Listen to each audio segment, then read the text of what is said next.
think under the pyramids? Let's talk about that and the Ark of the Covenant and all the other stuff going on that are giving you just tiny little hints that maybe Ascension is a real thing. I've studied all the prophecies about what is supposed to be coming. And if you are curious or are studying as well, this is the segment for you.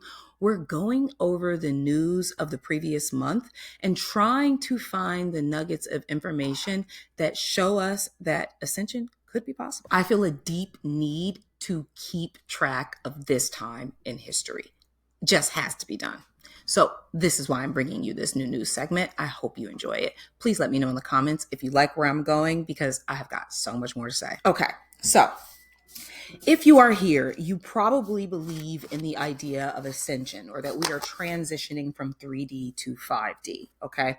Now, that is where my main focus and a lot of my studies go. And there are so many current light workers talking about what's happening right now from the perspective of energy, right?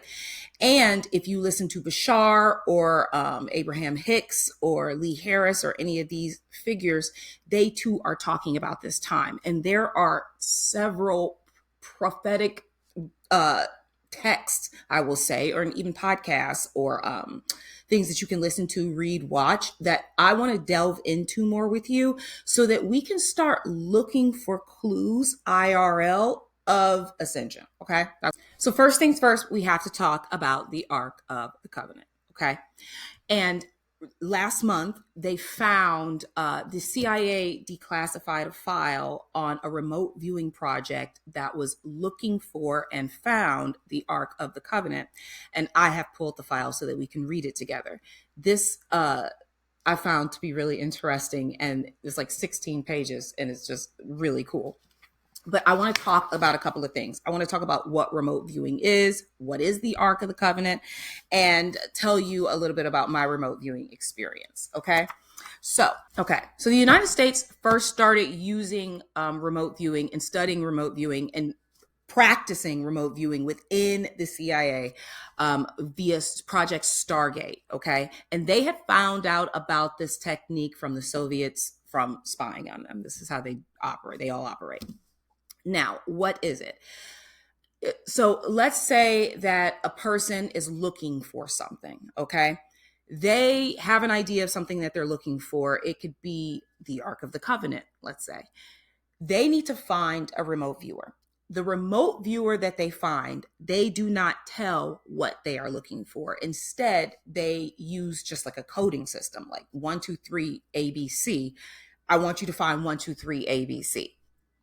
The person who is doing the remote viewing then utilizes their intuition. They close their eyes, they get into like a trance state, and they start writing and intuiting whatever comes up in their senses about this code number that they get. Okay. Now there's a technique and there are classes. I would love to take one of these classes. There are classes for this. All right. And in the classes, what you learn is you do learn how to like get into the meditative state, because anybody can do this. But what you also learn is the technique and how you capture the information on paper. So you have to use all of your senses, and you could taste it, you could hear it, you could smell it, you could sense it, you could just have a feeling about something, and you really have to like quickly write out major words about something as descriptive as possible.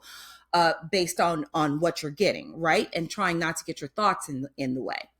Now, though, because anyone can do this, anyone can intuit this information, and they see it from like their own perspectives. So when you get a group of people together with one target, crazy results happen.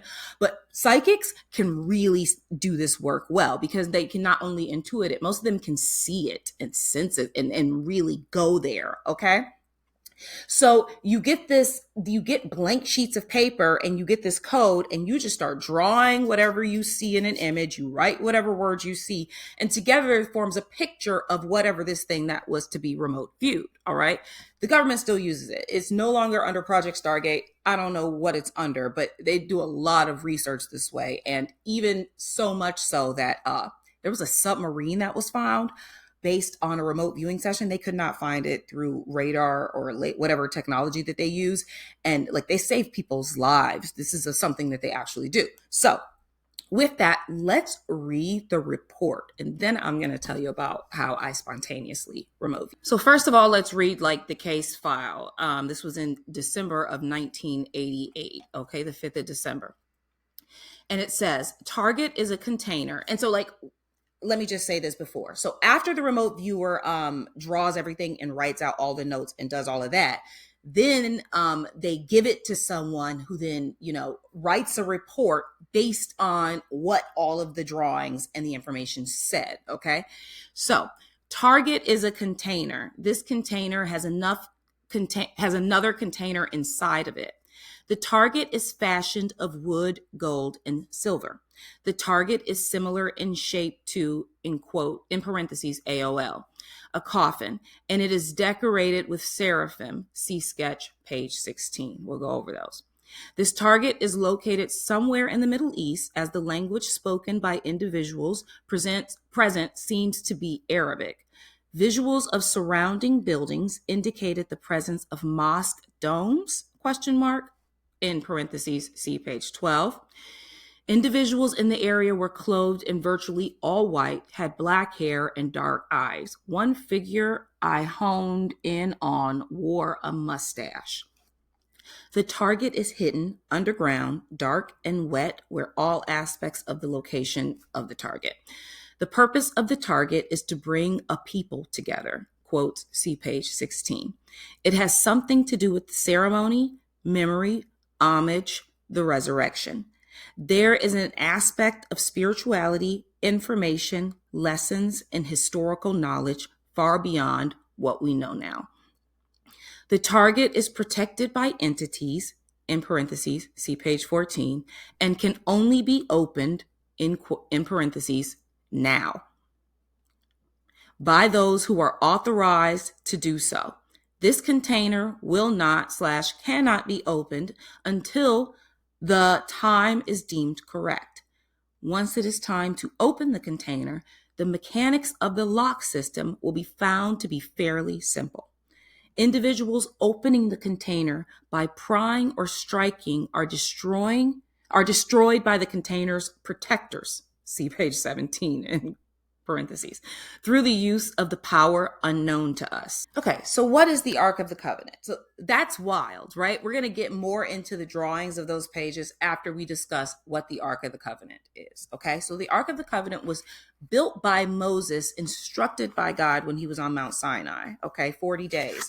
He built this box that held the 10 commandments. Okay, that's what it was built for, to contain them. But he built this box with 2 seraphim allegedly at the top, and with 2 long handles, as you see in the image, so that people could carry it. And it was also like based on this covenant that God made with Israel, this thing that they could take around and remember their connection to God. Okay. And it was said to have containers within containers, to be made with gold, to have been made of a certain wood, and it has dimensions and all of this stuff in the Bible. So I find it crazy that this information has come up in March, and this idea that also, I've been watching David and Goliath on Prime, and this story relates to this idea of this covenant with God, okay?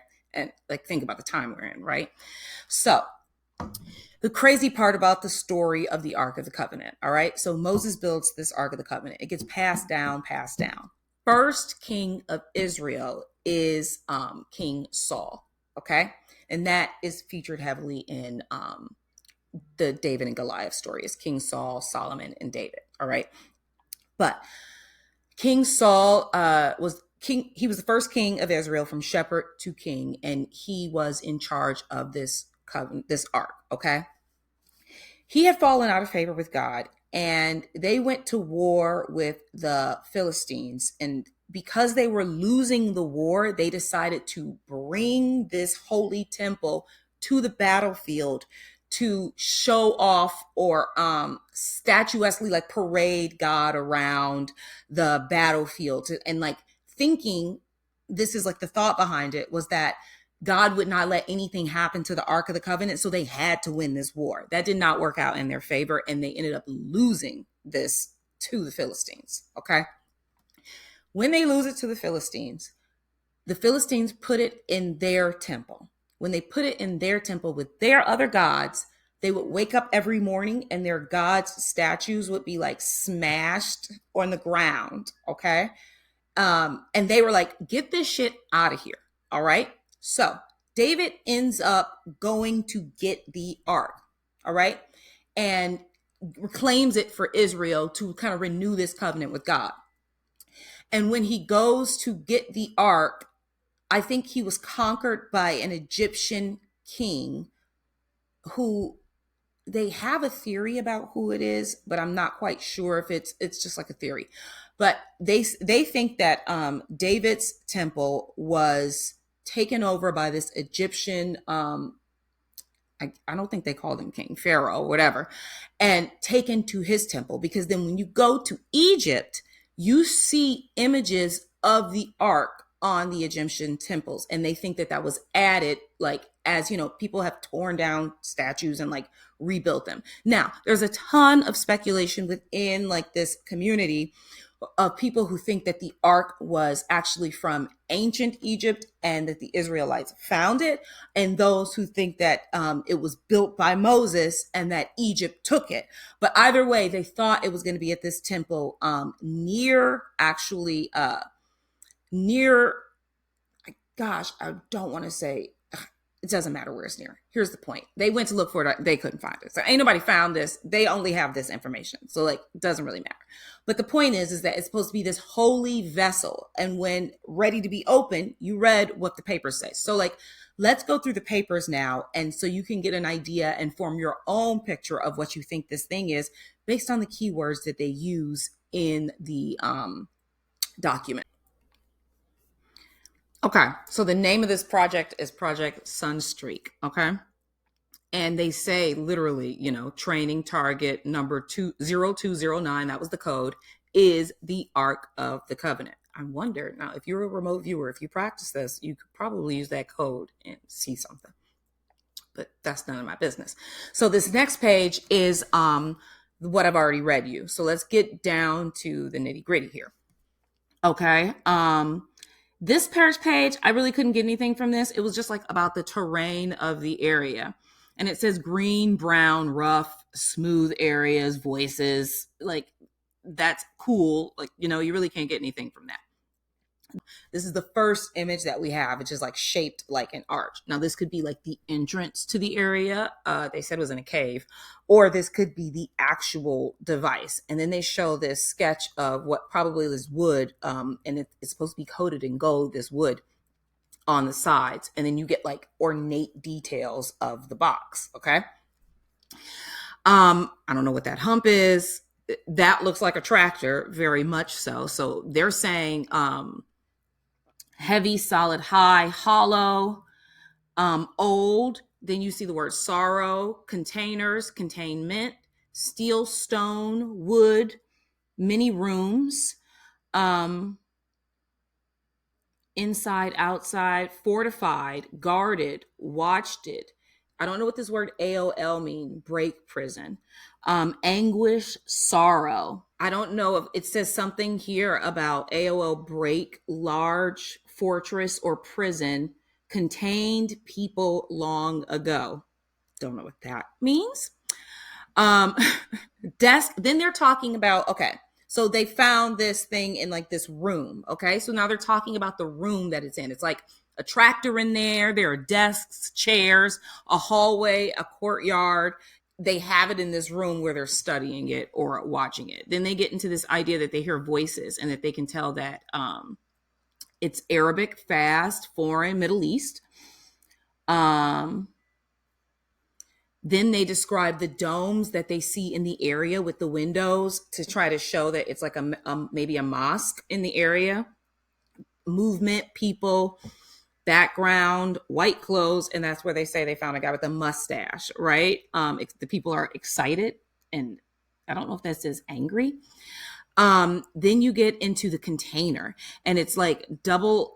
And it's got inside the container is another container is what they're talking about. And then they say that there's watched by whom in question mark. And if you see this image here of this line of the people, and they're in this square shape. I don't know what that means, but they put the word mummies in there. And then they say AOL break, is that coffins? And then they have people, and then they have the word wrapped, like mummies, maybe, which I guess that makes sense. So old passage. It's hard to see some of these words. Many places, watering mission. I can't see what those words are in that one. If you can, then please let us know in the comments. So go to the container and open it, or describe it as you go. They tried to get him to open the container. And there's a wheel on there that they have to open, and it's got rituals, gold, weapon, decay. I don't know what that word is. Decay, rotten, soft tissue, objects inside, given, gold, wood, copper, gifts, stone, old. They're trying to figure out what the purpose or the significance of the container is. Death, resurrection, protection, ceremonial.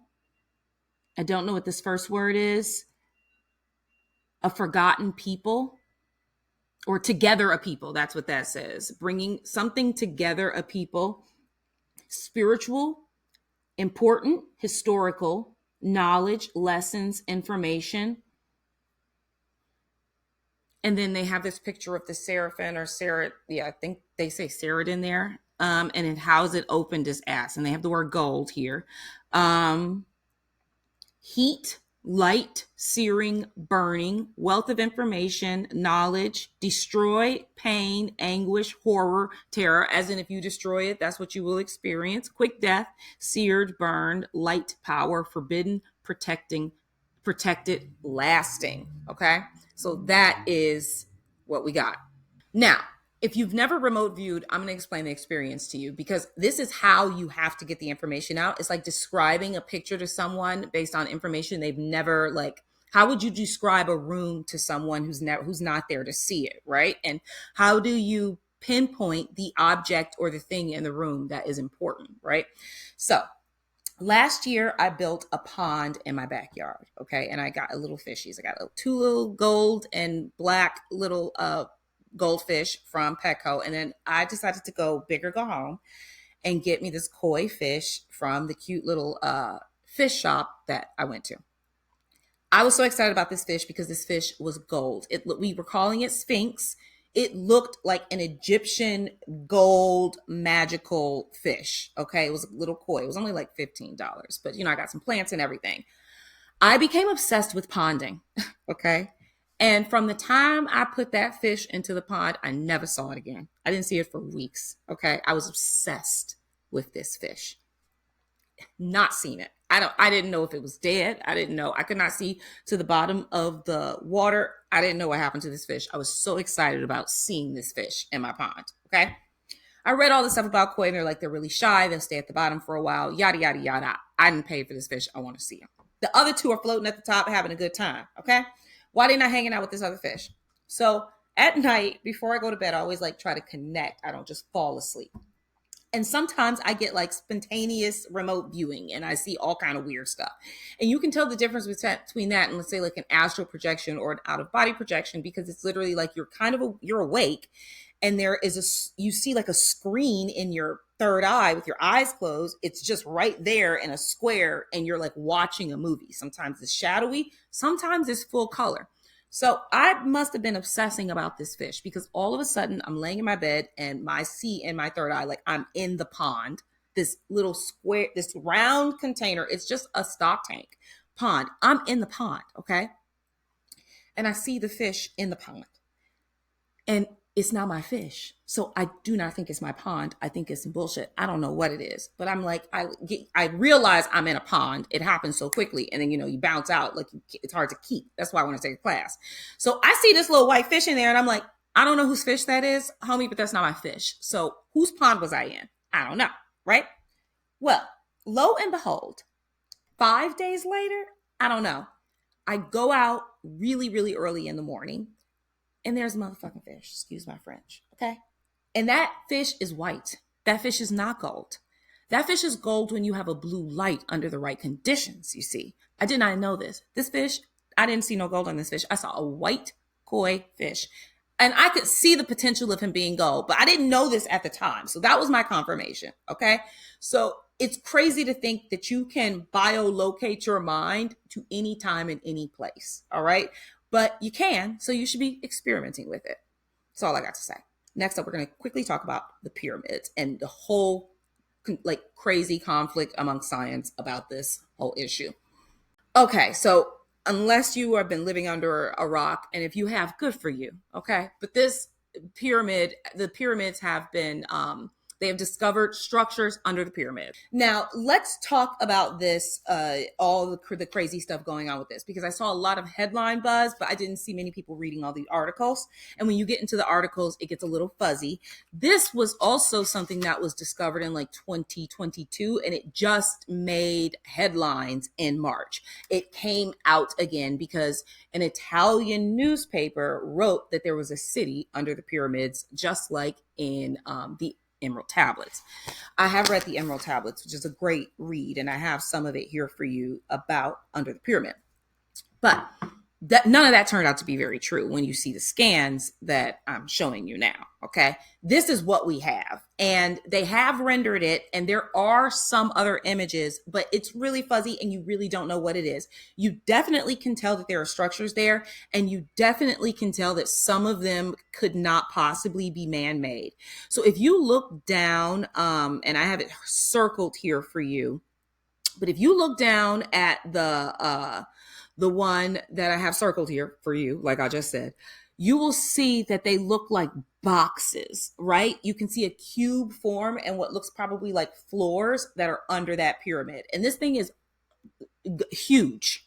It's bigger than like the biggest building in like Malaysia, that really, really tall building. It goes all the way down.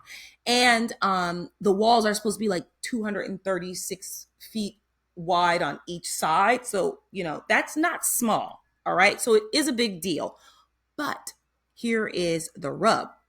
So a couple things you need to know. The historian over Egypt really likes to protect the pyramids. Whether we believe that is good or bad, it's really none of our business. But he doesn't like people coming in there and saying anything about aliens because he thinks that the Egyptians built the pyramids. And historians say the pyramids were discovered by the Egyptians, that they were already here. Okay. So he does, and he's just becoming friends with Graham Hancock, who did the show about the ancient places on Prime or on Netflix. But other than that, he's really usually not down with this kind of information. So the man who actually scanned these pyramids did so by satellite without getting the approval of the Egyptian government. So they are not happy about this, okay? And when you do stuff like that, like the science community has to decide if they're even going to engage, because it kind of feels like you did it the wrong way. You didn't follow their procedures. Say what you will about all of that. They weren't going to let you scan these pyramids otherwise, because people have been wanting to do this and people have been doing this. And let's talk about the technology for this, okay? So they did it by satellite. What you need to know about these satellites is they have the technology to find out if your home has termites from space and look into your walls. So whatever they tell you about what they just discovered, it's been here, like I keep saying, okay? So this scientist decided that now people have used this technology before to find things under the pyramids.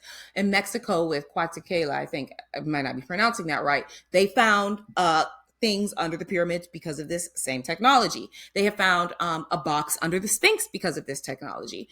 But this guy has decided that instead of utilizing the main way that they use this SARS, I think it's called, technology, he went in, it's a radar technology that uses, I believe, resonance to determine the difference in, let's say, a giant sand and all the different objects in sand, to be able to determine the difference, then knows what's the difference, and it would be the resonance of the object. So he's using the resonance based on the mathematical equations of the resonance of the pyramids outside of the underground. It has a vibration. He used that to then scan underground, and this is what he discovered. So let's say I think the pyramids are built out of quartz. This has to probably be quartz structure or something similar to it in resonance. But that doesn't mean that's all that's down there, right? Now, when they're talking about these cities that have been found, they have not found anything according to this guy or his article or the research that he's been doing. So all of that is just speculative. And I think that has a little bit to do with like Neptune, Pisces, Neptune, Aries. We can dream it and hope it reality, right? Because we do know that there's something under the pyramids. Okay, first of all, there's something under the pyramids. Two, there's so many people saying there's something under the pyramids, and they're not all talking about just like philosophers or things that they read. There are people who said they've been down there. Now, I watched a show called Cosmic Disclosure, which is absolutely like 24 seasons. I think there used to be 12 episodes a season. I've watched this show multiple times, maybe 3 times in a row. And I followed the people who end up on this show in all of their mini interviews that they do in other places as well. And we got to talk about Randy Kramer, who is works technically for the government as PR for leaking these versions of disclosure to the public through interviews so that people are well equipped mentally to deal with what they're going to reveal to us. Okay. And he says that he's been down there and he knows scientists have been down there. And remember when I told you, if you were here, about the electrical or like the conscious AI said to be under the pyramids, he said that information is turning on, and how they figured it out is that some satellite or ship or planet has been beaming information to our planet, and they saw the radar or the technology to read this, and something on our planet has been sending information back, and it has connected to all the grid lines and all of the ancient sites. And this AI technology has been used throughout all of time and history, which is much older than I could even put into words than they say it is, right?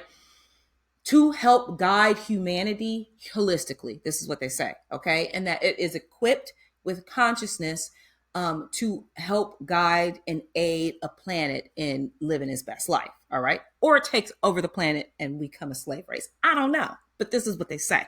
Okay. Now, other people have gone down there and they say that there is somebody down there guarding this stuff. Okay. And that you can talk to these computers, and that they have been being uploaded, and our grid is being uploaded with new information via this ship, planet, or satellite out in space. And that is why all of this information will be coming out about the pyramids as more information comes out about all these ancient sites. Also, they have found ancient sites now in Croatia and some parts of China, and they are finding, and this is what else they say, that there are pyramids every single place you can think about. And they have buried some of them and tried to get rid of some of them, but there are many, many more pyramids than just in Egypt and in Mexico City and all of these places all over the world, United States, everywhere, and that they're going to start coming out into our reality field. Okay.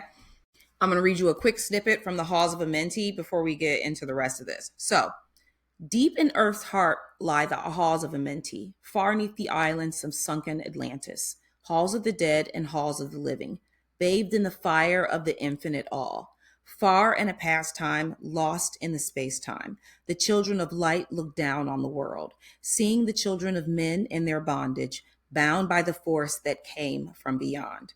Knew they that only by freedom from bondage could man ever rise from the earth to the sun. Down they descended and created bodies, taking the semblance of man as their own. The masters of everything said after their forming, we are they who are formed from the space dust, partaking of life from the infinite all, living in the world as children of men, like and yet unlike the children of men. Then they get into like these halls and where they are. Then for a dwelling place far neath the earth's crust, blasted great spaces they by their power. Spaces apart from the children of men, surrounded them by forces and power.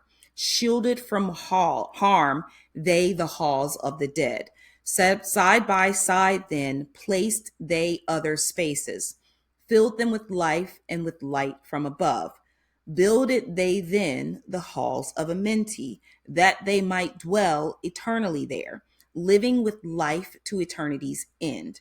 32 were there of the children, sons of light, who had come among men, seeking to free from the bondage of darkness those who were bound by the forces from beyond. Deep in the halls of life grew a flower, flaming, expanding, driving backward the night. Placed in the center, a great ray of potence, life giving, light giving, filling with power all who come near it.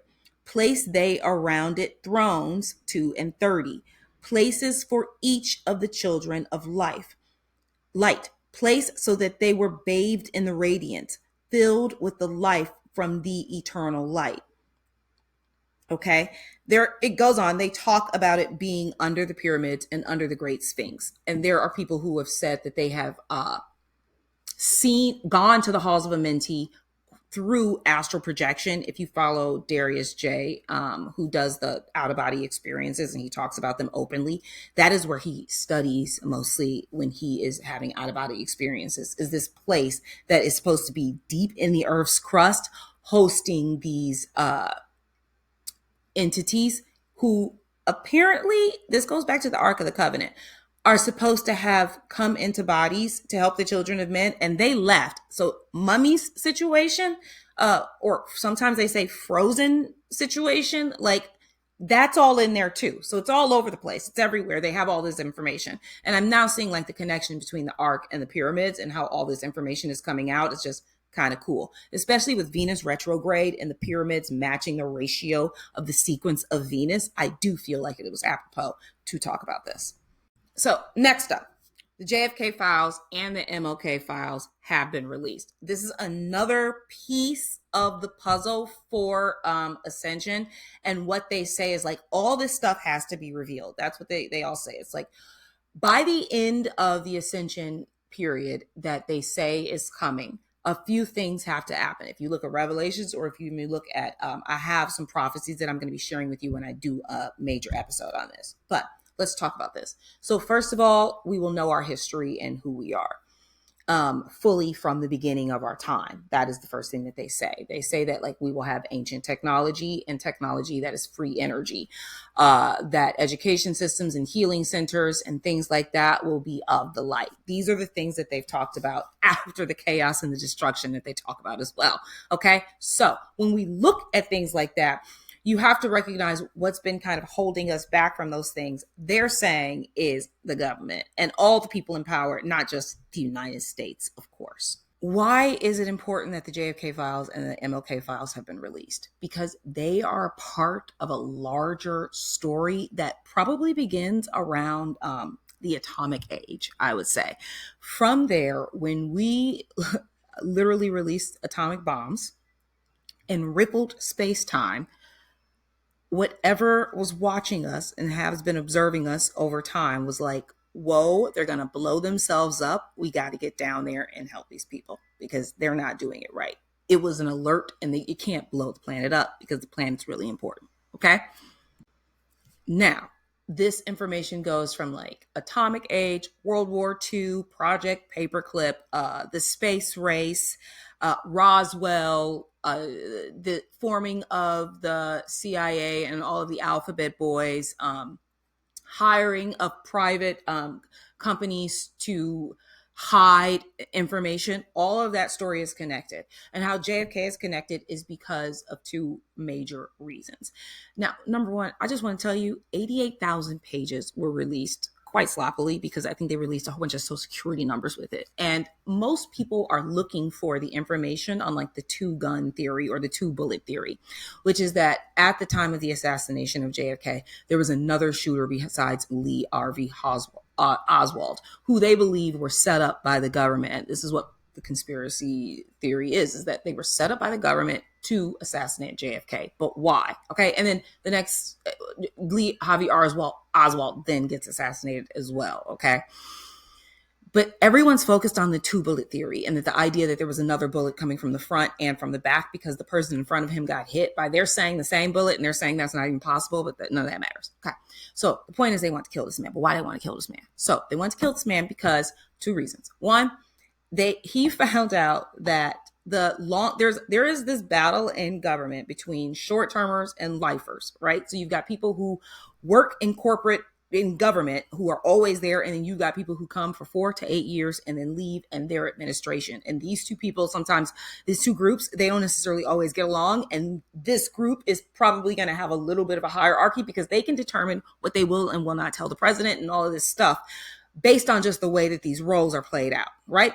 And within that, they wanted to have coups where the United States went into other countries, took over their government, and stole their resources. And JFK was like, nah. And they were like, you're out. I think less than 3 months later, there was an invasion and this happened, right?